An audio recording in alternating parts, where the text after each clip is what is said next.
18 महीने की D R arrear payment पर सरकार की मुहर।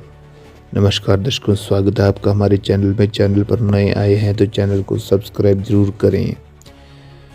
डीए और डीआर एरियर पेमेंट आपको यहां पर जानकारी देने वाले हैं, इसलिए वीडियो के अंत तक बने रहिएगा।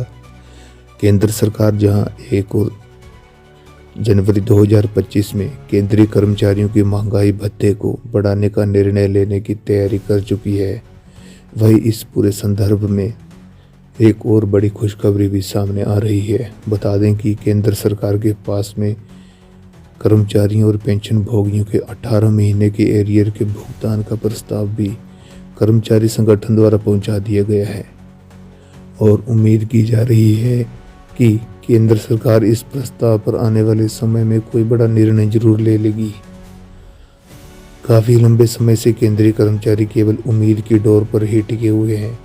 एक और जहां वे 8वें वेतन आयोग के गठन की उम्मीद लगाए बैठे हैं, वहीं यह भी उम्मीद कर रहे हैं कि केंद्र सरकार कोरोना महामारी के दौरान रोके गए 18 महीने के डीआर एरियर का भी भुगतान कर देगी। हालांकि सरकार केंद्रीय कर्मचारियों की किसी भी उम्मीद को अब तक पूरा नहीं कर पाई है, परंतु फिर भी कर्मचारी संगठन लगातार यह कोशिश कर रहे हैं कि किसी तरह केंद्र का सरकार तक यह प्रस्ताव पहुंचा दिया जाए और जल्द से जल्द निर्णय लेने की मांग की जाए। DR arrear payment news. केंद्रीय कर्मचारियों की मांग हुई तेज। आप सब जानते हैं कि कोरोना महामारी के दौरान केंद्र सरकार ने केंद्रीय कर्मचारियों की महंगाई भत्ते और पेंशन भोगियों की महंगाई राहत पर रोक लगा दी थी। केंद्र सरकार द्वारा रोक लगाने के पश्चात सरकार को करीबन 40,000 करोड़ रुपए का फायदा हुआ था और केंद्र कर्मचारियों और पेंशनर्स की इसी कुर्बानी की वजह से देश की अर्थव्यवस्था एक बार फिर से पटरी पर लौट आई थी। अब जब देश फिर से तरक्की करने लगा है और अर्थव्यवस्था काफ़ी स्थिर हो गई है, तो केंद्रीय कर्मचारी और पेंशनर्स इस 18 महीने के डीआर भुगतान की मांग कर रहे हैं ताकि उन्हें भी कुछ लाभ देखने को मिले। बता दें, यदि केंद्र सरकार केंद्रीय कर्मचारियों और पेंशनर्स को इस 18 महीने के डीआर एरियर का भुगतान करती है तो प्रत्येक कर्मचारी के खाते में न्यूनतम 2 लाख रुपए तक आने की संभावना दिखाई दे रही है।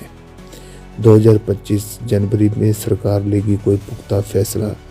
पिछले कुछ समय से विभिन्न कर्मचारी संगठन सरकार से यह मांग कर रहे हैं कि उन्हें 18 महीने के डीआर एरियर का भुगतान कर दिया जाए।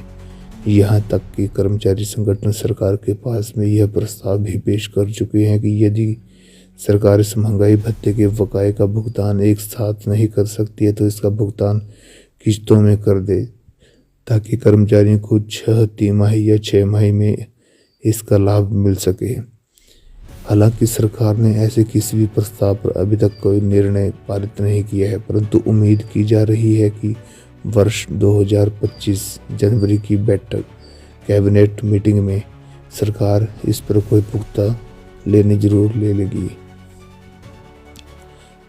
आपकी जानकारी के लिए बता दें कि कुछ समय पहले ही केंद्रीय वित्त मंत्री पंकज चौधरी ने यह साफ तौर पर कह दिया था कि सरकार केंद्रीय कर्मचारियों के 18 महीने के डीआर भुगतान पर कोई फैसला नहीं लेने वाली है, बल्कि इस 18 महीने के डीआर का भुगतान नहीं किया जाएगा। परंतु फिर भी केंद्र सरकार और देश की वित्त मंत्री निर्मला सीतारमण द्वारा इस पर कोई आधिकारिक घोषणा नहीं की गई है, जिसकी वजह से अभी तक केंद्रीय कर्मचारी उम्मीद लगाए हुए हैं कि उन्हें इस 18 महीने के बकाये का भुगतान जरूर मिलेगा। वहीं पेंशन भोगियों के लिए भी यह काफ़ी राहत की बात साबित होगी, जहां उन्हें एक मुश्त लाभ देखने को मिलेगा। डीआर की राशि की किस प्रकार की जाए गणना। यदि केंद्रीय कर्मचारियों और पेंशनर्स के डीआर की एरियर का भुगतान किया जाता है तो निम्नलिखित आधार पर उनकी गणना होगी। जुलाई 2020 से दिसंबर 2020 6 महीने की 17% डीआर की गणना होगी।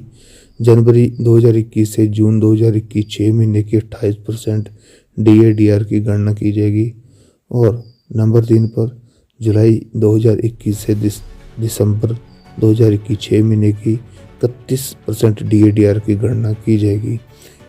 इस एरियर भुगतान से कर्मचारियों को कितना फ़ायदा मिलेगा? बता दें, यदि केंद्र सरकार यदि इस 18 महीने के लिए भुगतान करती है तो केवल एक के कर्मचारियों को 11,800 से लेकर 37,544 रुपये प्राप्त होंगे। वही लेवल 13 के कर्मचारियों को 1,44,200 से लेकर 2,18,200 तक मिलने की संभावना दिखाई दे रही है।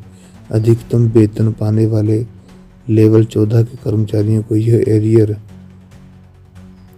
12,02,200 से लेकर 22,04,100 तक मिल सकता है। क्या कहना है सरकार का इस एरियर के भुगतान पर?